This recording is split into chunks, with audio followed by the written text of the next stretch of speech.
你有冇諗過，身體入面有啲微小到你幾乎察覺唔到嘅嘢，竟然對你嘅骨骼密度同荷爾蒙平衡有住超乎想象嘅巨大影響？呢個秘密，可能連你嘅醫生都未完全掌握。今日，我哋就嚟揭開呢個一直被忽視嘅微量元素，硼嘅神秘面紗，睇下佢點樣默默改寫你嘅健康藍圖。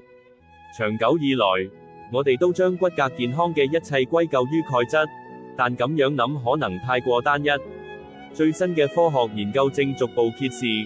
硼呢個低調得嚟又好重要嘅礦物質，原來係我哋身體鈣代謝嘅超級調節者。佢唔單止幫助身體更有效咁吸收同利用鈣質，仲可以增強維他命 D 嘅活性，令骨骼更強韌，遠離骨質疏鬆嘅威脅。